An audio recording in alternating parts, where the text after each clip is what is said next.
E a diretoria do Banco do Brasil declarou em 1997 guerra aos aposentados nos discriminando. Eu vou narrar a vocês aqui um fato que foi registrado no boletim Garef, que foi a causa pela qual o boletim Garef foi sustado e suspenso do CISBB. Estava se negociando o acordo de 1997, você deve conhecer esse fato, velho.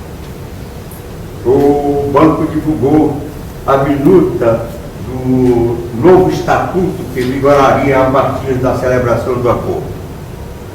E nessa minuta constava a proibição do banco nomear aposentados para a diretoria da Previ. Formou-se uma comissão entre os aposentados e se pediu uma entrevista ao então diretor do Banco do Brasil, que estava à frente daquelas negociações. Ele se chamava Caetano, não sei de que Caetano. João Batista Caetano. Como? João Batista Caetano. João Batista Caetano. Não era não. Aquele é outro João Batista. Não sei, é Caetano. Carlos Gilberto. Carlos Gilberto Gonçalves. Carlos Gilberto Caetano. Gonçalves A Caetano. outra era João Batista Camargo. Camargo, Foi, exatamente. Carlos Alberto E Carlos ele recebeu Gilberto essa Gonçalves Caetano. comissão em companhia do Dr. João Otávio de Noronha, que era consultor jurídico do Banco do Brasil. E foi apresentada a ele a seguinte ponderação: se a diretoria que ele integrava não quisesse nomear aposentados para a diretoria da Previ, era um direito que ela tinha de não nomear aposentados. Mas não deveria colocar isso no estatuto, porque se amanhã ou depois uma outra diretoria do banco que a sucedesse quisesse nomear aposentados, não estaria impedida de fazê-lo. Por isso se pedia que ele não colocasse aquilo no... o banco não colocasse aquilo no estatuto. Que ele virou-se e disse: não, senhores, é para ser imposto mesmo às futuras diretorias, na defesa do interesse do banco. O banco não pode correr o risco de nomear aposentados para a diretoria da Previ. Soube-se depois qual era o objetivo daquela precaução. É porque nós, aposentados, temos uma autonomia diante do banco que o funcionário da ativa não tem. Sobretudo depois das reformas do plano de cargos e salários, em que o cargo comissionado representa tudo e a perda do cargo comissionado não representa nada.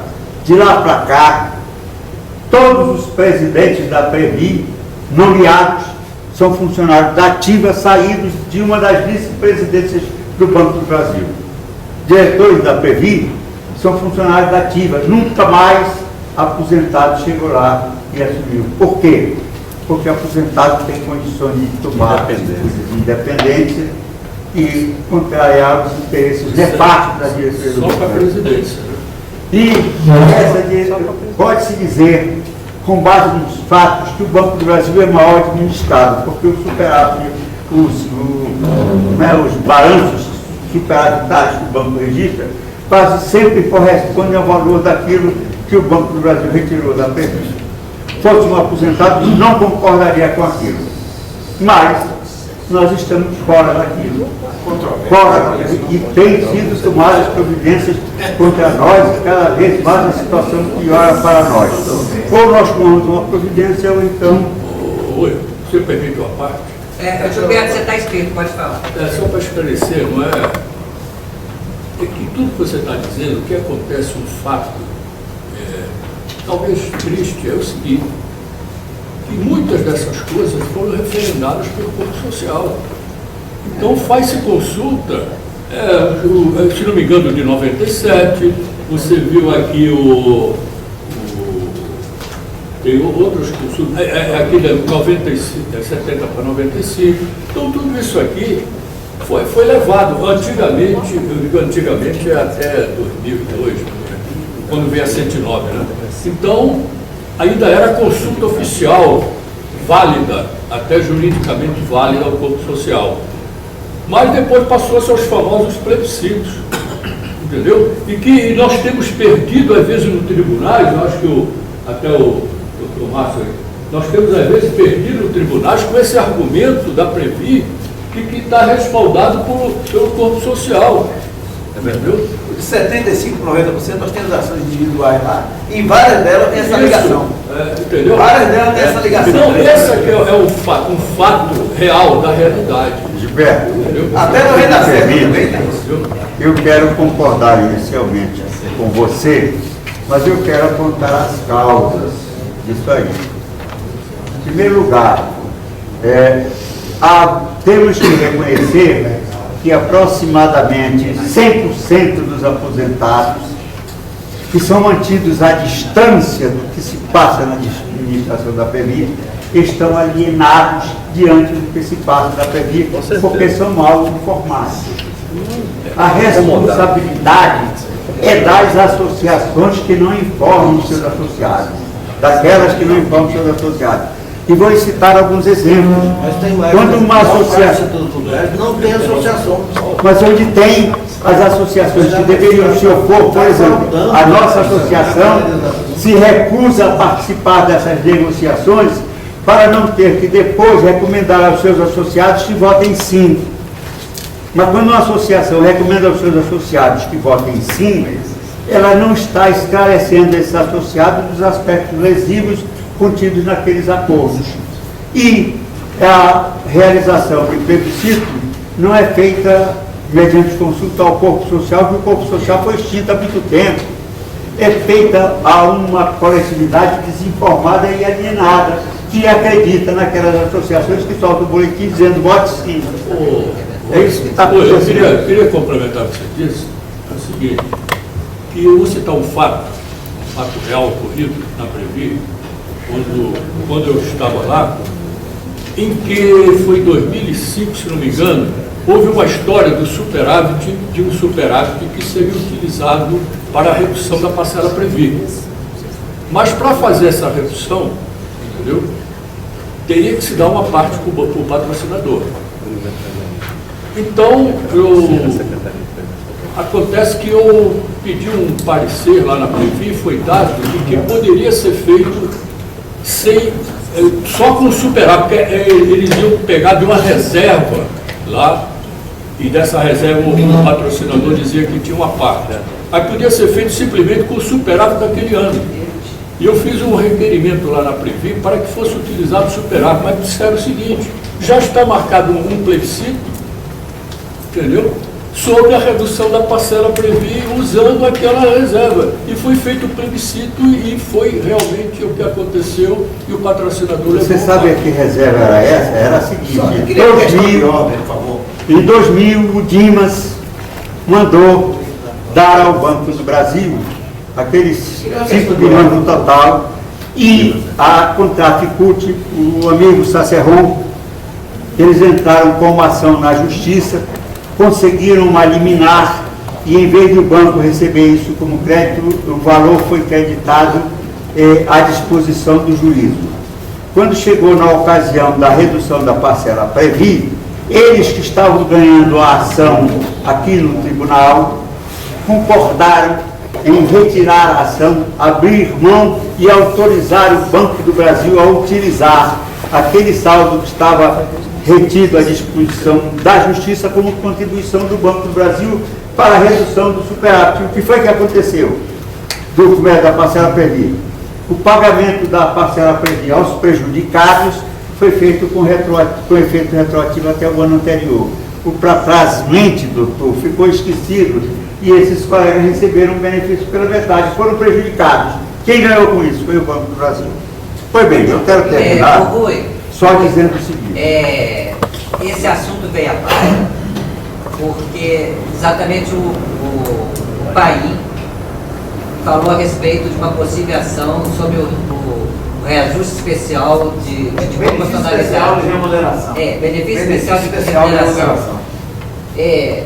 Na avaliação da PABB-RJ, todos aqueles benefícios concedidos com superávit 2007 foram ilegais, né, Rui? Foi. Então, a associação que o Rui representa foi a Previc levando um memorando, né, pedindo que a Previc assuma a sua responsabilidade de, inclusive, reverter essas coisas, né, Rui? O objetivo Então, é por esse. isso que o assunto nasceu, que eu passei a palavra para o Rui, que foi iniciativa nova. Porque nós temos que tratar aqui também do renda certa, que a gente tem que se estender mais sobre isso. Deixa eu terminar, eu queria fazer um apelo aqui. Quem quiser uma cópia desse expediente está à disposição, é só mandar tirar. Eu queria propor aos companheiros o seguinte, que as associações se dirigissem à Previc, pedindo, manifestando apoio a este documento e pedindo que a Previc atue com todo o rigor na apuração dessas irregularidades, inclusive daquilo que nós apontamos aqui, da litigância de má-fé da Previc e do Banco do Brasil. E outra coisa, que a Previc analise o regulamento interno, o regulamento do plano de benefício número 1, para que se faça a revisão do plano e acabe-se com essa história de criar benefícios transitórios, que só geram contradições no seio das próprias associações. É isso aí. Ô Isa. Não. Isa. Pois não. Não, eu só queria voltar, presidente. O meu pedido não se refere à apresentação de Rui falando sobre a entrevista com a Previc, que foi excelente, foi muito boa, mas não me satisfaz, porque especificamente eu estou tratando do benefício especial de remuneração. Não é para extinguir o benefício especial de remuneração, do meu ponto de vista. Não é para proibir que as pessoas recebam, é o contrário.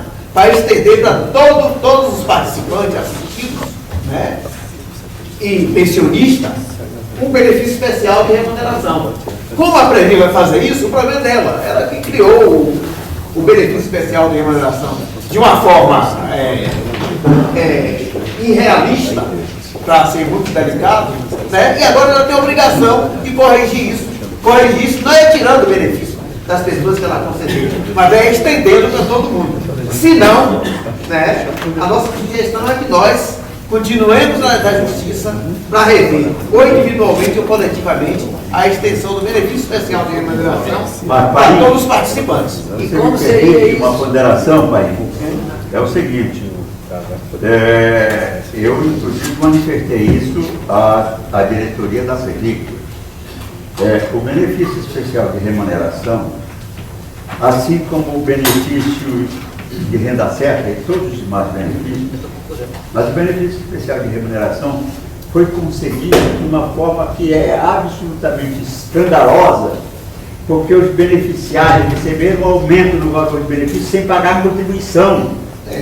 Isso não existe, criação de benefício sem que o beneficiário pague contribuição. Nós temos que ser rigorosos nesse particular. E o que foi que aconteceu? Porque consultava o interesse, e alguns dirigentes dizem que consultava o interesse, por exemplo, do Almir Camilo. Não, eu acho que é personalizar, vai reduzir muito a questão. O benefício especial de remuneração foi criado porque interessava toda a cúpula dirigente do Banco do Brasil, da Previc e da CACI.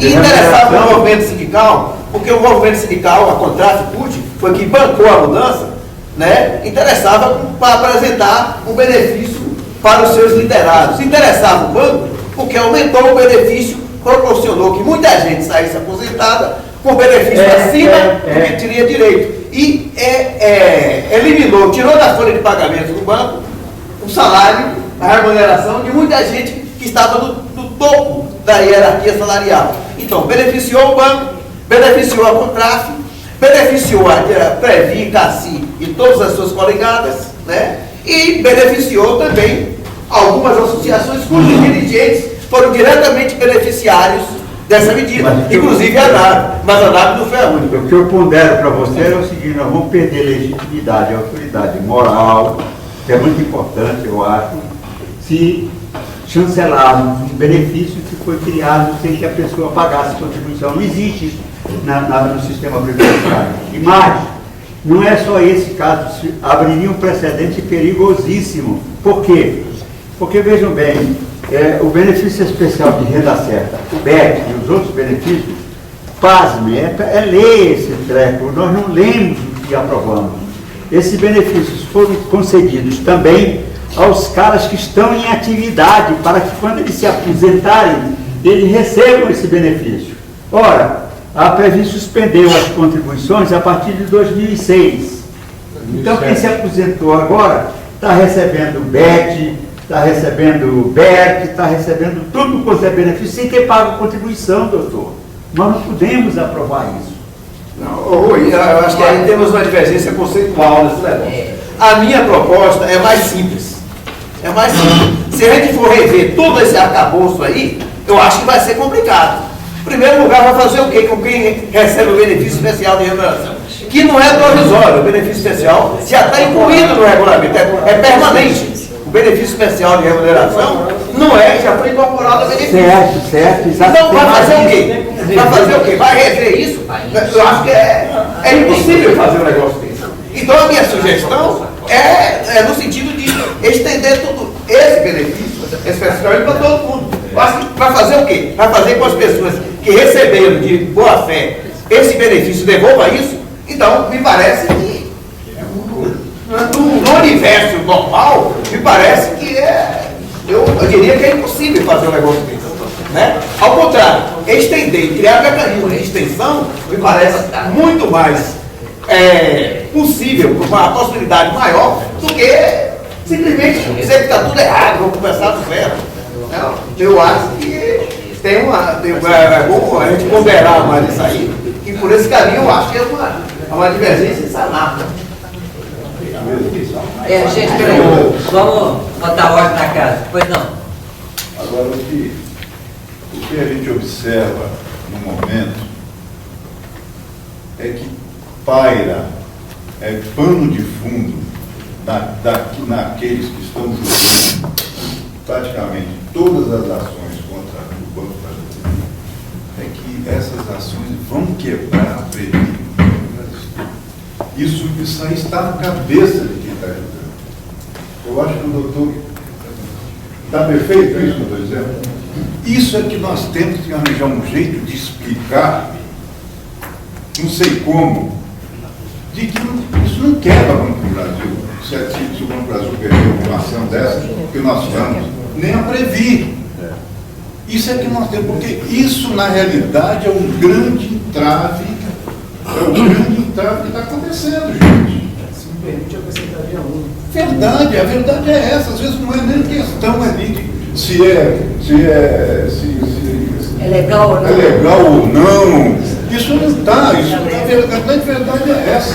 Vai quebrar. Vai A justiça já não é muito séria, está na cabeça dos desembargadores. A verdade é essa. O entrave, no momento, o grande entrave é essa situação. Olha, eu vou dizer Como mais. nós vamos reverter isso? Como que nós vamos mudar essa situação? É que nós temos que ver. Nós temos que ver. Pessoal, você é uma fórmula, eu posso lhe dar a fórmula.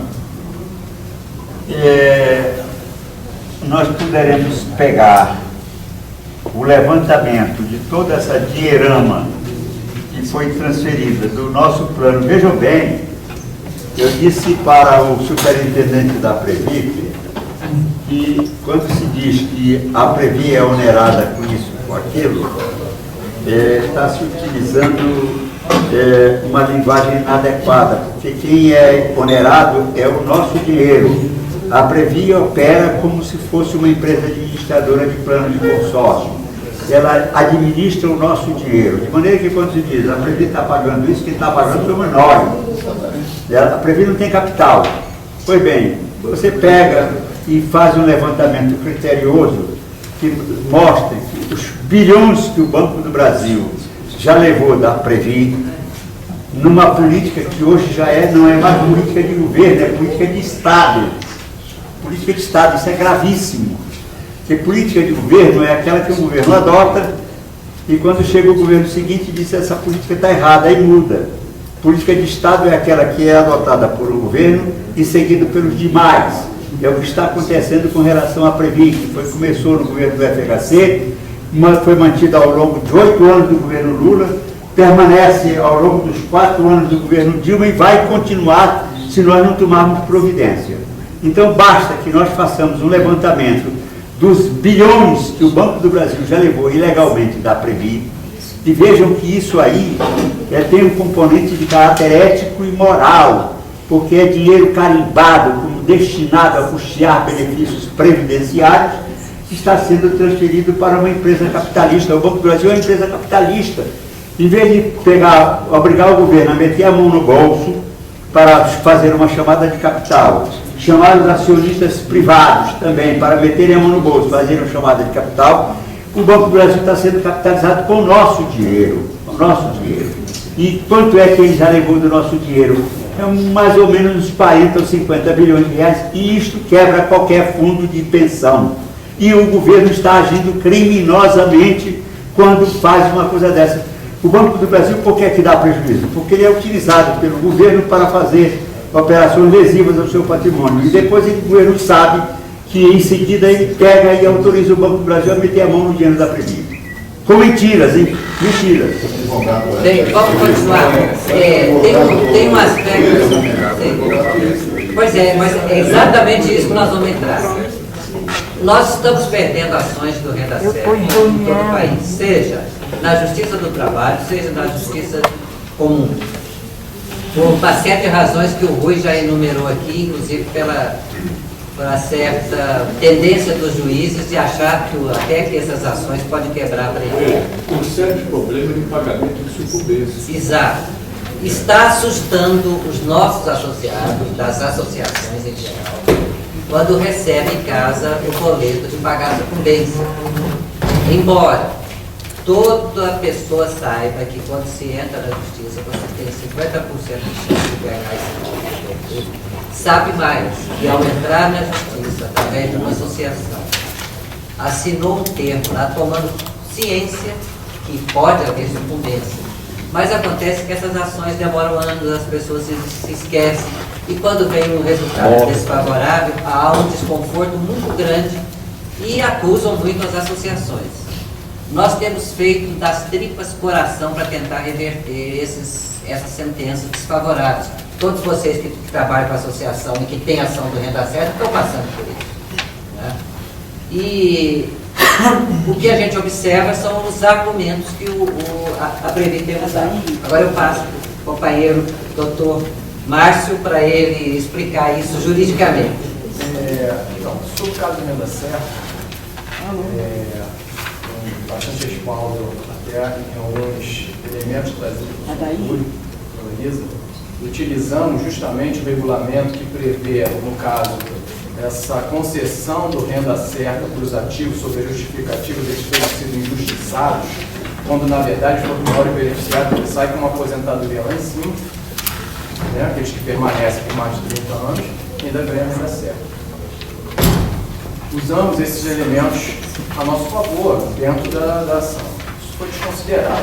Lá em cima, no STJ, o fundamento utilizado pelo ministro Luiz Felipe Salomão, que participou do voto do ministro Gonçalves de Noronha, é de que a Previ, quando uma instituição presente em diversas empresas de grande porte do Brasil, ela quebrando, quebra as empresas, quebra o Brasil. Ó, pera, então tá válido ela praticar qualquer ato sob a justificativa de que se ela quebra, então quebra tudo, então ela pode cometer ilegalidade, assim, o que quiser. Então, ficou realmente isso. E o outro ponto em que é utilizado é justamente a forma como é aprovado. É dito isso não só no caso do Renda Certa, em outras matérias também, houve a participação dos associados e houve a aprovação por parte dos seus representantes.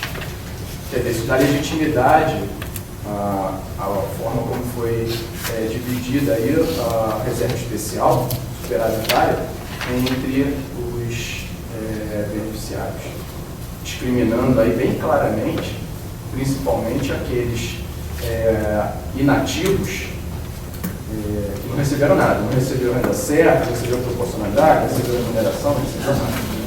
E esses aí ficaram bem na vida e por essas justificativas. Houve aprovação do representante, houve a previsão, tem o risco de quebrar e todo mundo ficar prejudicado. Pois bem, da Unamib, acho que em três grupos, ainda, né, a graça de Deus, vão conseguir receber alguma coisa. Então, não me lembro agora, é o Orozimbo, o senhor Orozimbo e 9 daquelas ações ali, a gente está executando, mas ele mais dois só. O restante, né, a gente conseguiu. Na primeira instância estavam ganhando o Tribunal de Justiça, na segunda instância estávamos ganhando, né, quase que na totalidade das câmaras, mantendo a parecer, né, o juízo de que havia lesão aos inativos. Apenas 2 câmaras não era favorável, mas depois da decisão da STJ foi realmente gradativamente acabando. Ainda tem algumas, inclusive tem 2 câmaras e 2 varas cíveis que mantém o posicionamento dele de que o benefício renda certa foi distribuído de forma ilegal, de forma discriminatória. Ainda tem, mas cai, bate lá no STJ e cai.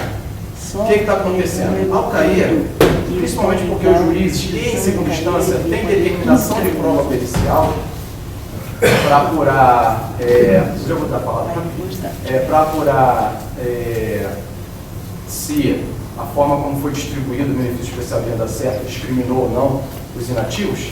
E aí, o que é o perito ver? Ver o regulamento. Não há balanço, não há nenhum livro contábil, né? A forma como foi utilizado o superávit, pontos aí, não tem nada para ele ver. Ele vê o regulamento e fala, tá legal. Com base em quê? Com base no fato dos órgãos fiscalizadores e regulamentadores, reguladores terem aprovado também. Então, com isso aí, tem prova pericial, encarece o processo.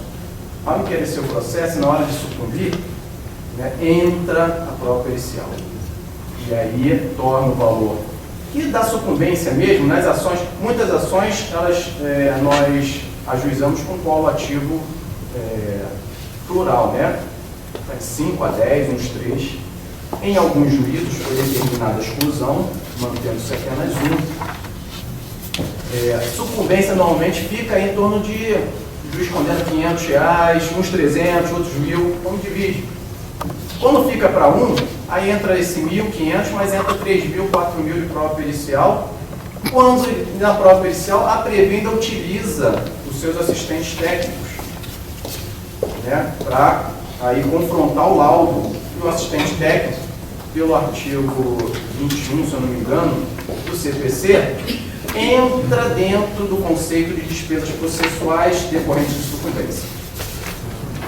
E aí, o negócio que era de R$500.000, vai para 4, 5.000. Nós temos recomendado, nós entramos em entendimento com o escritório de advocacia, quando nenhuma ação a pedido de prova pericial, a gente tem recomendado aos colegas para que desistam da ação.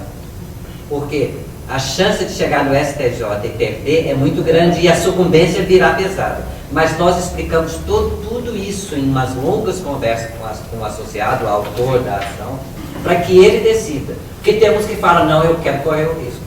Vai correr o risco. Peraí, mas tem inscrição aqui. Quem é primeiro é o Birato, né? Não, o senhor não. Pode falar, não. Eu queria só comentar sobre esse tipo de sucumbência, e são 2 fatos que está acontecendo conosco aqui no Brasil.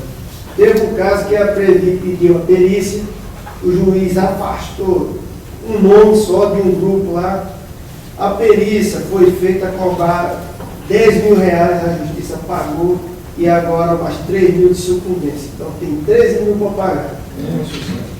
Para um associado. Então, as demais que estão para ser julgadas, a gente já está correndo para desistir. E porque a maioria mesmo varia a sucumbência do grupo por pessoa entre R$100 a R$500. Está nessa faixa aí. Está conosco o jornal dessa aí? Não. Agora, o que eu queria falar para vocês é o seguinte: no ano passado, em decorrência de tudo isso aí que a gente já viu que ia perder, como já estava perdendo tudo, porque isso aí, como disse o Rui Brito, isso é uma política de Estado, essa questão da justiça também, é o nosso contribuidor. Nós entramos com a ação civil pública coletiva dessa, em cima desse tema, mas com as base das 360 contribuições, eu até comentei isso no ano passado na reunião, baseando no fato que anualmente nós fazíamos 15 contribuições, que eram as 12 mensais, a do 13º mês, estava tudo separado, ainda tinha 2 contribuições das gratificações semestrais que o banco pagava para a gente separado e era descontado para a Previ. Isso era contribuição única. Essa daí... 13º também, né? Do escritório lá do Rio de Janeiro, que era o Dr. Orlando Cunha, e começou a dar andamento de novo, mas é ação civil pública, que é exatamente para se livrar dessa tal da sucumbência.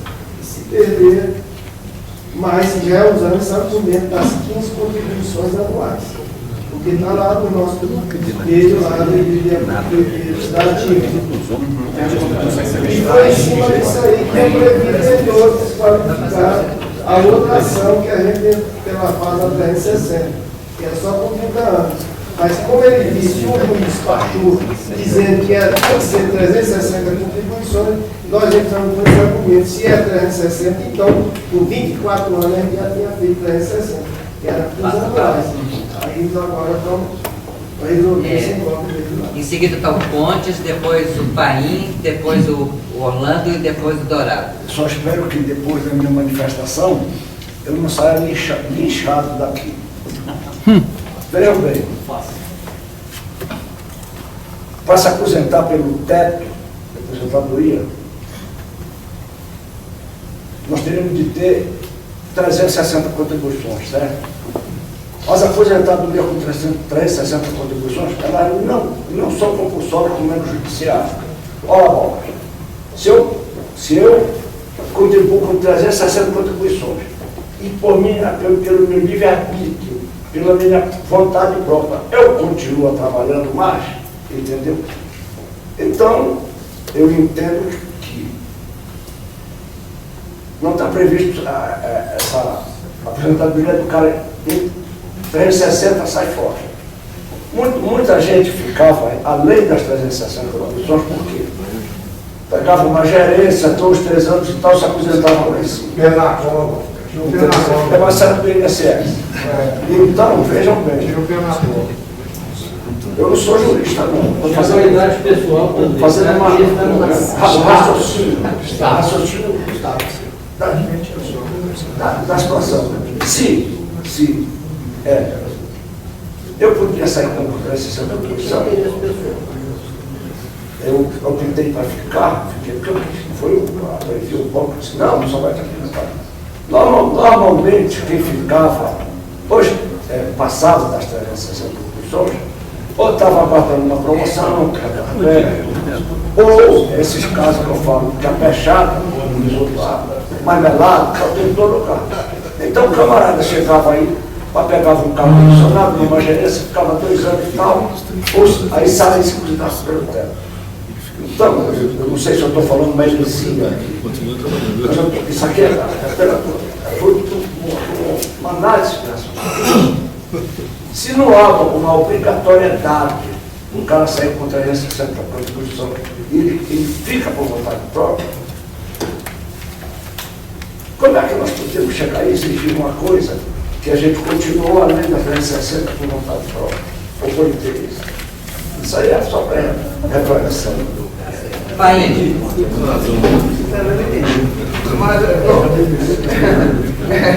Essa questão da são coisas que... Está todo mundo com fome já, mais um pouquinho. Essa questão da perícia não é simples questão, pois é questão política. A Previ sabe, descobriu uma maneira de nos esmagar. Essa é a questão política usada para esmagar. A questão que alguém, foi o Luiz Alves falou da questão da divulgação das ações, um dos nossos pecados mais veniais é a questão da não divulgação. Nós não temos como nos apresentar ao público, né? A ideia no fundo, quando eu dei a ideia de realizar aquele fórum jurídico, né, que tomou uma proporção que eu nunca imaginava, Mas a ideia central do Fórum Jurídico é reunir os advogados e os dirigentes das associações para criar mecanismo de fazer divulgar as ações que nos interessam, do nosso ponto de vista. Fazer chegar esse negócio, não para a gente ficar aqui se vangloriando disso ou daquilo, né, que acertou ou desacertou, mas para que esses argumentos nossos pudessem ser extrapolados além do âmbito dos nossos advogados, pudessem chegar aos tribunais. É uma maneira de tentar ver como é que a gente divulga nossas ideias, não só entre o meio jurídico, propriamente dito, mas entre o público em geral. Né? Para contratar, fora dos nossos advogados já, contratar um escritor especialista nisso que tem em Brasília, para fazer lobby junto aos tribunais, para aqueles escritórios que não têm ação direta nossa, mas possam preparar aqueles famosos memoriais e sair entregando aos embargadores, aos juízes. A ideia do Fórum Jurídico era essa, para que aquilo que nós defendemos, que achamos justo, que achamos certo, que essas ideias possam se extrapolar ao nosso âmbito interno. Em vez de a gente ficar aqui brigando um com o outro para ver quem é o melhor, que a gente fizesse um acordo junto com as associações jurídicas e contratasse alguém de fora, pagando esse alguém, né, com nossa participação financeira, para fazer esse trabalho fora. Por que a Previ começou a ganhar tudo, junto com os nossos fundos de pensão? Porque a ABRAP montou o Seja o Prévio, que é exatamente um escritório de advocacia que presta assistência para eles. Né? Naquela mesma semana que a gente estava realizando aqui o Fórum Jurídico, houve um encontro de desembargadores lá em Costa de Saúde. E os caras foram lá e apresentaram um CD, distribuíram um CD para todos os desembargadores, falando sobre a questão como é que chama? De transferir a justiça para a justiça comum, aquelas ações que estavam na justiça do trabalho. Então, os caras são profissionais em fazer isso. Então, foi lá na questão da renda certa, convenceu, contratou o Noronha, que não era parte diretamente integrante daquele negócio, mas ele foi lá e apresentou os argumentos. E criou esse argumento estapafúrdio, que a ação de renda certa ia quebrar a Previ, né? E para isso e para outros. Então, o pessoal cria essas coisas, né? E vai sair disseminando. Né? Na questão, por exemplo, de uma das ações lá, de 75% para 90%, que nós já estamos entrando individualmente na Salvador, 3 ações consecutivas. Qual era o argumento que a justiça, que o juiz ou a juíza, que era juíza, usou para negar a ação, né? Que o camarada não tinha direito porque ele recebia 136% do benefício. E o cara que recebeu 75%, ele estava sendo prejudicado porque 75% é menor do que 136%. Mas está escrito lá, em 3 ações, era uma só. Né? Quer dizer, como é que o sujeito consegue que o juiz vai entender um argumento desse? Né?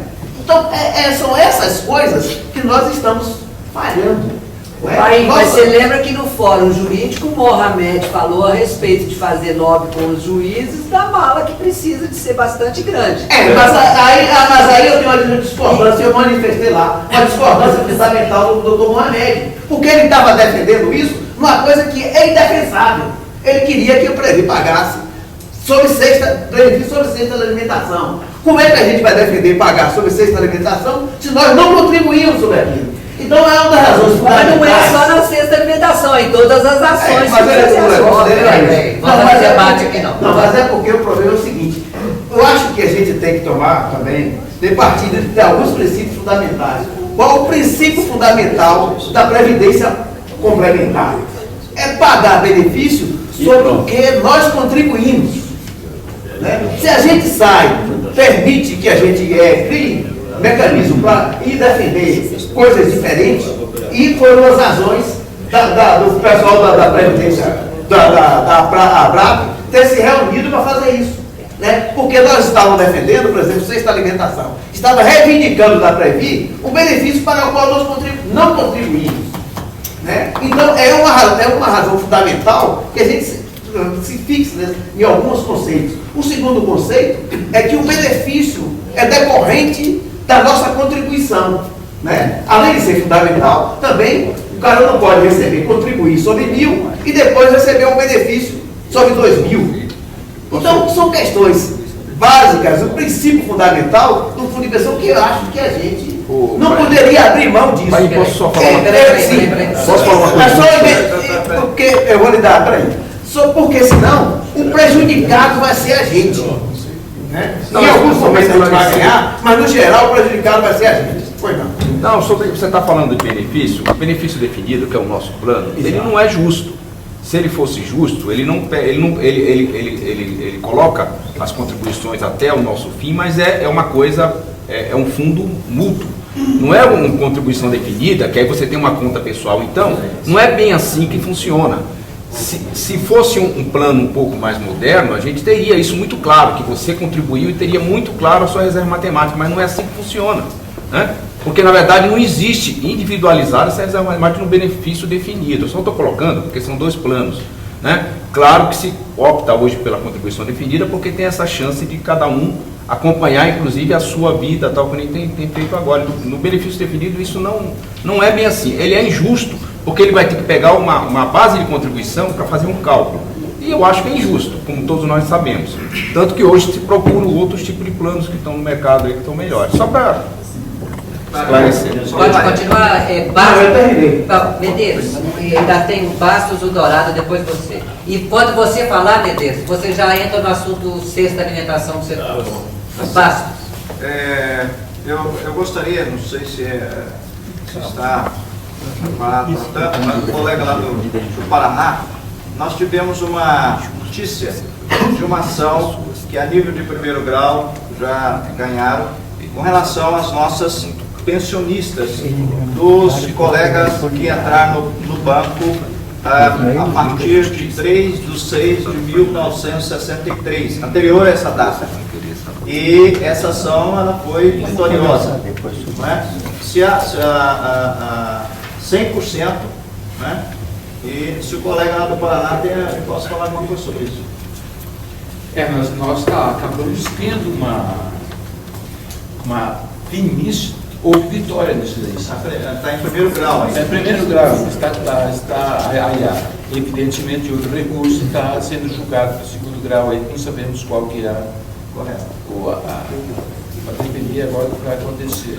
Eu só suscitei isso aí porque é muito importante, Isa, que as demais associações, a AFAS, né, possa estar atento a essa ação, porque as nossas pensionistas, que já é uma reivindicação das demais para prever, a gente tem batalhado sobre isso, chegar a 100%, e neste caso, anterior a 63, elas vão ter o direito de, se no segundo grau, se a gente for vitorioso, como diz o país, se não houver lobby, né, aqui, na hora que chegar a nível de recurso do STJ, então ter os 100%, porque se basearam no estatuto da época. O grupo é muito pequeno.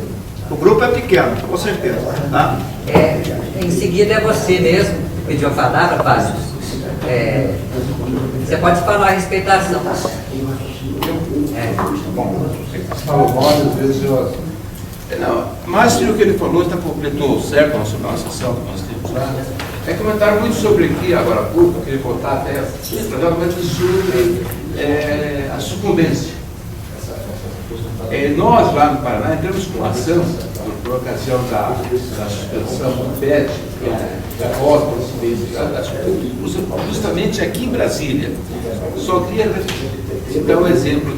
O que o juiz viu? Pedimos, evidentemente, ele não deu justiça gratuita, e ao cálculo que ele mandou fazer para a associação, alegando aqui, que a autora é uma associação de classe com aposentados de grande poder econômico.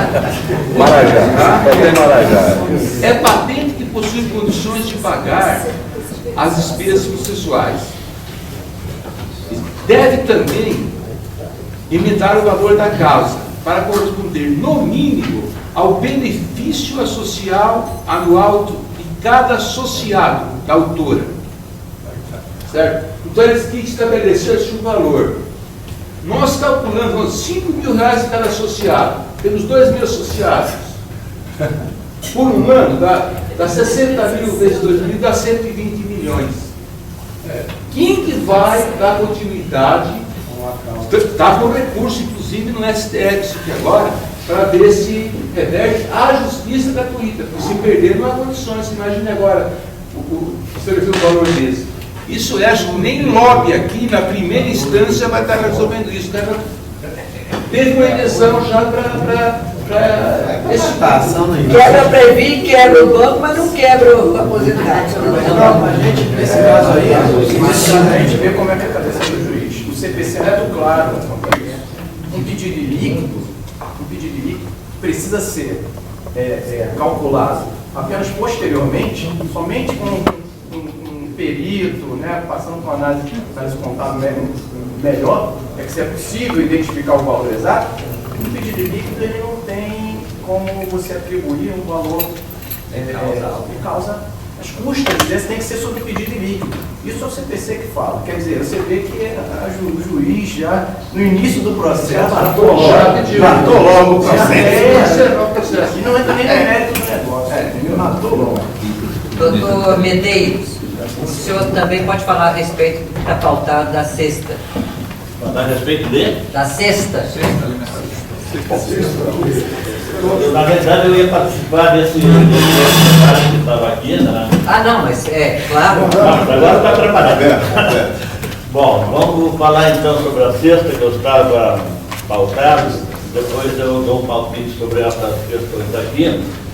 Porque, como o Paim falou, dentro de todos os problemas que a gente está enfrentando agora, nessa área judicial, ele foi fruto de um trabalho bem organizado por parte de todos os fundos de pensão. Não podemos dizer que esse trabalho foi feito só na Previ. Esse trabalho foi feito dentro da BRAC, que reúne todos os fundos de pensão. E o governo por trás. Na realidade, a Previ teve uma das lideranças nesse processo, porque lá dentro estavam concentradas muitas das ações. E o autor de toda essa reação, de todos esses problemas que nós estamos vivendo aqui dentro, se chama Tarcísio Reis. Ele, depois de sair, justamente na posição privilegiada dele, que era superintendente da Secretaria de Previdência Complementar, ele foi contratado pela BRAC para reunir um núcleo jurídico de defesa de todos os fundos de pensão. Esse núcleo foi organizado, regiamente pago, milionariamente pago, só com a ação dos honorários que eles receberam pela sexta alimentação, já dava para passar 5 anos no Caribe, e continuam. Eles organizam 2 congressos jurídicos por ano, tá? Mais outros seminários dedicados à magistratura, e criaram todo esse sistema de defesa que hoje está nos incomodando bastante. Infelizmente eu não gosto de falar nem antes do almoço nem depois do almoço. Antes do almoço está todo mundo com fome e depois do almoço todo mundo com sono. Mas é o que está acontecendo agora, são exatamente meio-dia. E quero dizer também que a vida às vezes surpreende a gente até com alguma dose de sacrifício. Eu não deveria estar aqui. Eu deveria estar lá na minha terra natal, que é Uruguaiana, justamente vivendo o carnaval fora de época de Uruguaiana. Eu deveria estar à frente da bateria, tocando briga, atrás da rainha da bateria. Vou acabar de esquecer baiano que gosta de festa. Eu vivendo atrás da rainha, estou aqui atrás do nosso direito. Mas é o que acontece, de repente a gente... E uma das razões que me traz aqui, e que me fez até concorrer nessa eleição, que eu já estava com a chuteira pendurada na Previ, é justamente essa questão da sexta alimentação, porque se tudo que foi falado aqui dentro a respeito dessa questão de sucumbência, de honorários, de algumas derrotas, algumas coisas assim, na sexta alimentação está ocorrendo uma situação verdadeiramente incompreensível e extremamente chocante para nós advogados antigos, como eu, que tenho mais de 50 anos, já fui jubilado, né? Na UAB, homenageado, já, né? E aí não dá para entender como um órgão como a Previ, o próprio Banco do Brasil, esteja enrolado nesta trama, porque é uma verdadeira trama. Poderia se desenrolar de uma maneira muito honesta. O que aconteceu? Eles ganharam a sexta alimentação, nós vamos recordar, vocês sabem, depois de 10 anos de impedimento pacífico, justamente a ministra Isabel Galotti, que eu estive ontem, tomou um julgamento muito questionado, uma tese, e reverteu toda a situação. Mas, o que acontece a partir daí? Existiam as pessoas que tinham liminares e as pessoas que não tinham. Pessoas que haviam recebido a sexta alimentação e outras que preferiram não receber. Lá na nossa associação, o Lauro sabe aqui dentro, nós tivemos sempre muito cuidado com esse tipo de ação. Nós advertíamos as pessoas que entravam com ela do risco da ação. E existiam pessoas que não queriam eliminar e pessoas que tiravam a liminar e ainda botavam na poupança com medo do resultado. Então nós sempre tivemos muito cuidado, estamos sendo bem compreendidos sobre isso. O que ocorre agora é que justamente a tese que era o caráter alimentar da verba, sexta alimentação, e o fato de que os autores estavam recebendo ela de boa fé, fruto de uma jurisprudência pacífica, uniforme, de muitos anos, ou seja, era de boa fé, os juízes estavam concedendo ela pacificamente, era um entendimento de que, se eventualmente algum dia houvesse essa derrota como ocorreu, não haveria a devolução dessas quantias. Nesse meio tempo, essa tese pacífica sofreu um abalo numa ação do INSS. Realmente, uma pessoa recebeu uma liminar em torno de R$800 mil do INSS, indevidamente e de maneira fraudulenta, e aí foi decidido no STJ de que ele deveria, claro, restituir a quantia que havia recebido fraudulentamente. Só que nessa decisão, o ministro relator entrou na discussão do caráter alimentar da verba. E aí formou uma ponta de lança para que a Previ e outros fundos de pensão alegassem a mesma tese agora. Como essas ações existem em todo o Brasil, em algumas cidades menores, vamos botar assim, a Previ começou a ter ganho de causa. E o pior desse processo, quando eu digo assim, é a maneira como os advogados da Previ estão se comportando. Porque como é uma tese, no mínimo polêmica, ela tinha que ser discutido no que nós chamamos de uma ação de conhecimento. Ela não pode ser discutida na própria ação. Por quê? O objeto da sentença da ação em nenhum momento envolveu a restituição da verba da liminar. Não consta na sentença. Não pode ser executado. Não tem título líquido de certo. Para fazer essa cobrança, todos nós sabemos aqui dentro, quando a cobrança não tem um título líquido de certo, não tem uma sentença que manda pagar, não tem uma nota promissória, como nós vivemos, uma letra de campo, ela tem que ser provada em juízo. tem que entrar e diz assim, olha, recebeu, nós queremos receber de volta esse dinheiro e vamos provar que ela não tem caráter alimentar, que não tem boa fé, e vamos discutir isso lá dentro. Não é o que a Previ está fazendo. A Previ, nos próprios autos da ação, entra com o pedido de restituição. E tem conseguido que os juízes mandem já para a fase de execução. Aonde, o que acontece? Tem a penhora dos bens, a penhora online, para te fazer a defesa desse processo, é citado, e aí vai ocorrer todo esse transtorno.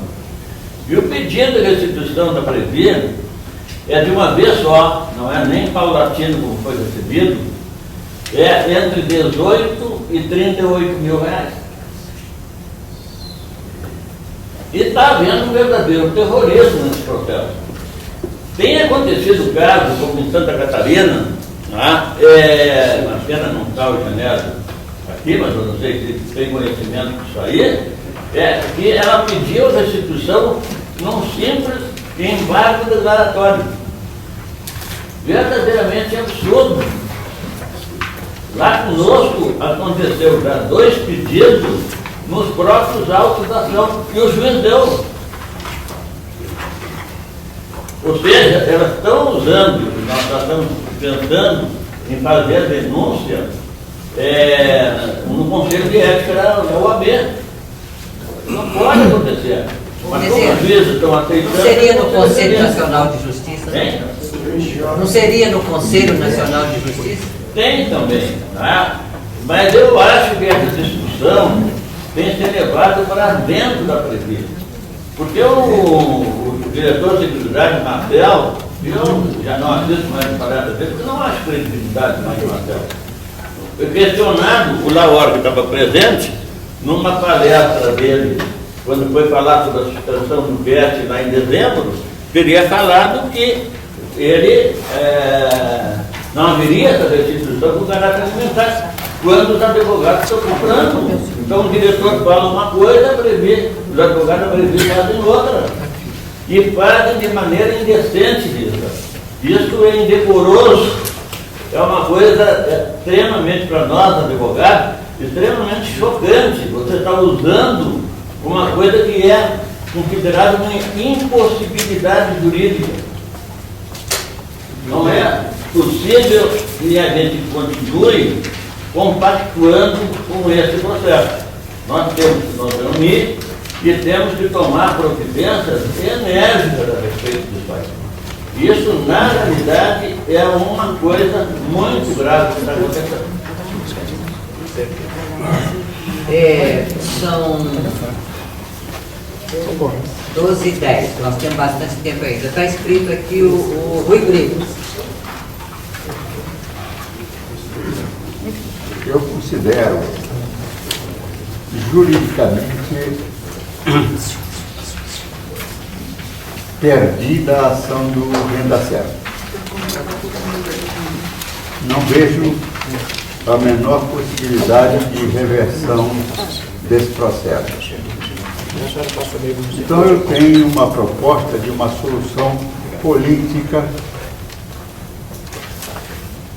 que evidentemente envolve riscos.